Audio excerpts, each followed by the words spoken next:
Welcome to the Passive Solar Greenhouse build. In this two-part series, I'm going to take you through the ground level, bringing you all the way up to the finished product that you see behind me.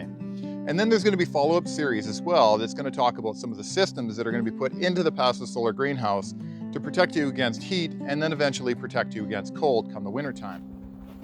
The idea of the Passive Solar Greenhouse build came when I had a really close call at work while traveling through the province. This near miss on a landslide kind of brought me a little bit closer to the earth, so to speak, and I decided that it was time to slow down a bit and start hanging out the house a little bit more and enjoying what I have and who I have. Now, this extra time that I had, not working two jobs, gave me a bunch more time to be a little bit more picky about the materials that I got. And by being picky, I mean, I was quite picky. A lot of the material I got off Facebook Marketplace, and the lumber you see was a cull lumber pile from Home Depot, and I picked it up for a steal of a deal at, say, $250. Now, a very knowledgeable contractor friend of mine, Clay, suggested that I don't put it directly on the ground. Treated lumber, he says, you can put directly on the ground, but if you want it to last a lifetime, you might want to put it down on some concrete base. And lo and behold, about a kilometer away from me, they had done some street sweeping, and there was sand and gravel readily available for free. And once again, I was off to the hardware store to pick up some cement mix that I could mix this in with. Now, because I have a machine shop, I had some steel laying around and a little bit of rebar, and I'm going to use that for the rebar to hold all the steel together. Because of course, you need to mix in some steel with it to get that kind of sandwich effect of steel, where steel's kind of the pliable and concrete's kind of the brittle. And putting the two together gives you a really good mix and a really strong bond that's going to last for quite a while. There's a whole science to it, but we're not going to get into it right now. Now, the unpaid workout starts. Every pail of that has to be carried up the hill and dumped into this mix. And this is about where my buddy Clay cringes, because I'm going to use the shovel as a trowel. I would highly recommend, if you go to build something, you actually build proper forms, and you don't do this by eye like I did. What I'm basically doing here is I've drawn string, and that's going to be roughly about a ½ inch above the concrete level. And then I'm just going to do it by eye. Now, I have a good eye for things being level, and I did my best on all of this, and I got it relatively close. And keep in mind, I'm just putting twisted lumber on top of it, and I'm not overly too worried whether it's perfect.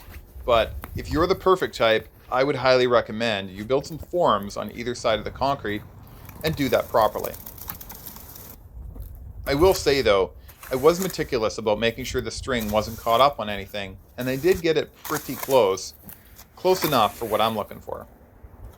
Now, one of the problems that we did have was the temperature of the season.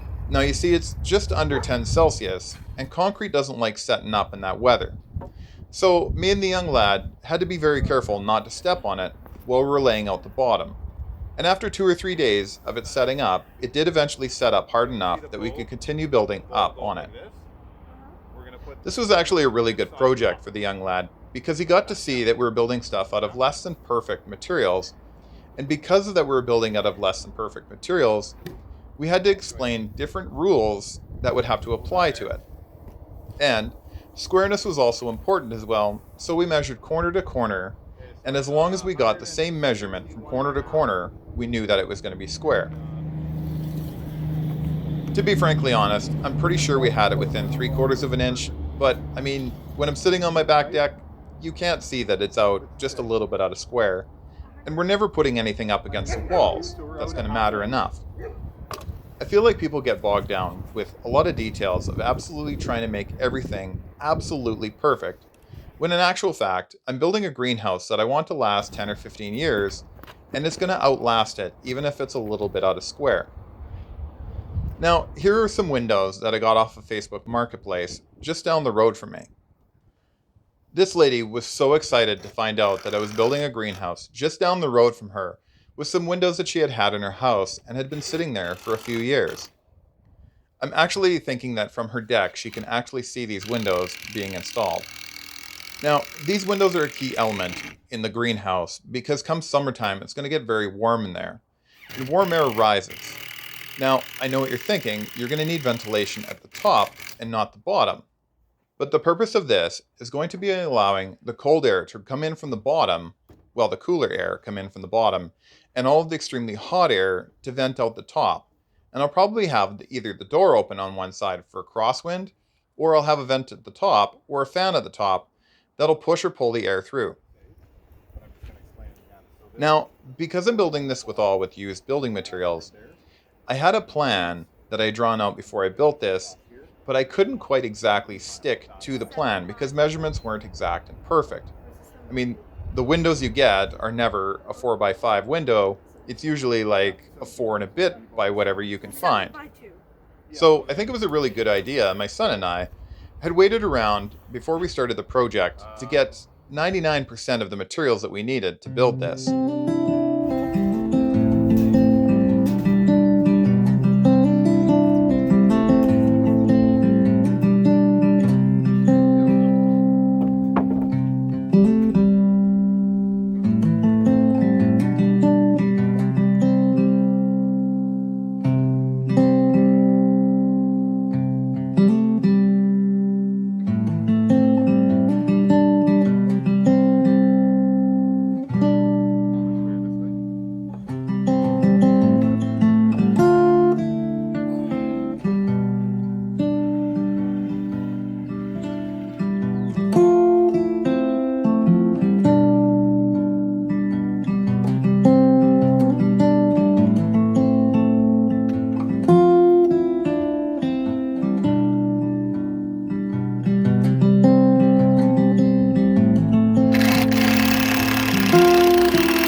Now would also be a good time to tell you that I am not an engineer by any means whatsoever.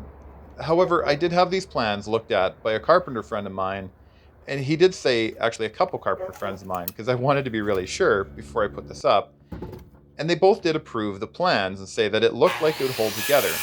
However, if you're going to copy exactly what I do, I would highly recommend you have an expert look at it as well, and just to be on the safe side. However, the greenhouse has been up for 6 months, and it hasn't fallen down, and nobody's died yet. One of the things that I did to ensure that it didn't fall down is I cut those notches in there you saw.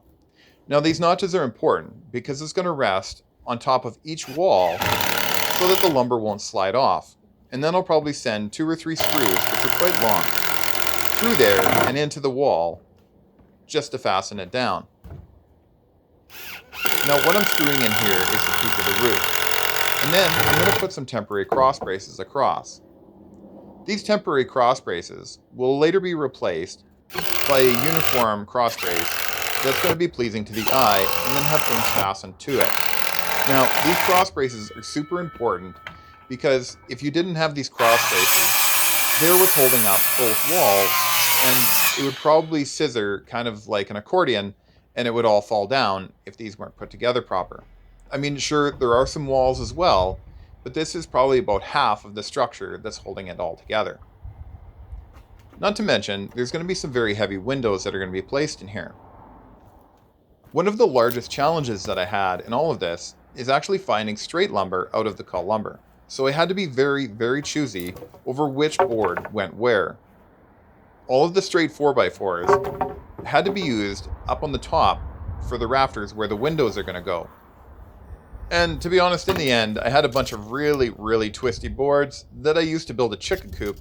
And if you look in some of the later videos, you probably see it in the background, and it turned out pretty good.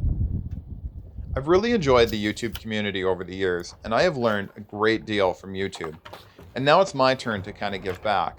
If you have any questions whatsoever, please just throw them in the comments below, and I'll do my best to get back to you. And if I can't find the answer, hopefully I'll find a place where you can find the answer. And remember, a thumbs up is the cost of admission, so while you're down there, throw a thumbs up. It really helps my channel, and it also drives me to make better and bigger stuff and to learn more and share it with you.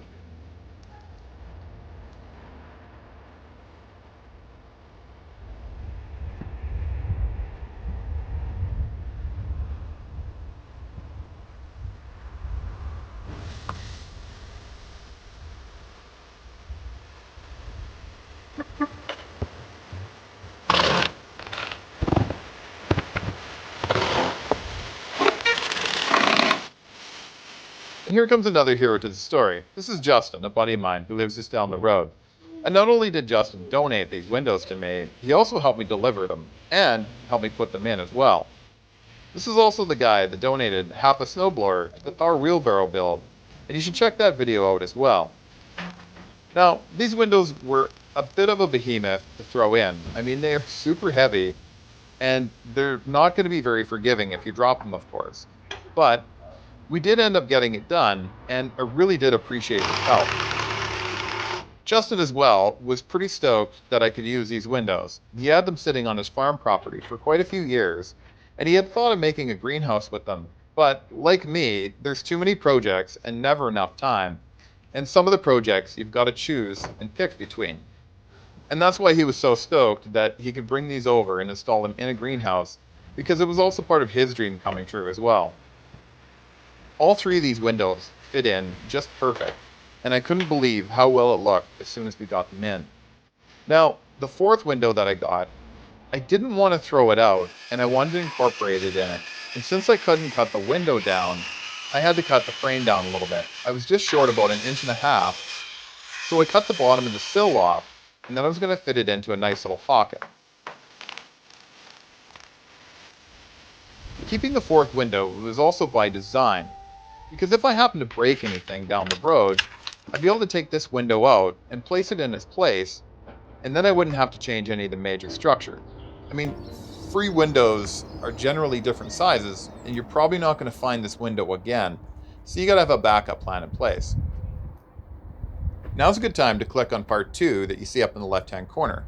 In part 2, we're going to put this whole thing up, and we're actually going to be starting seedlings in it, and eventually it's going to look like this.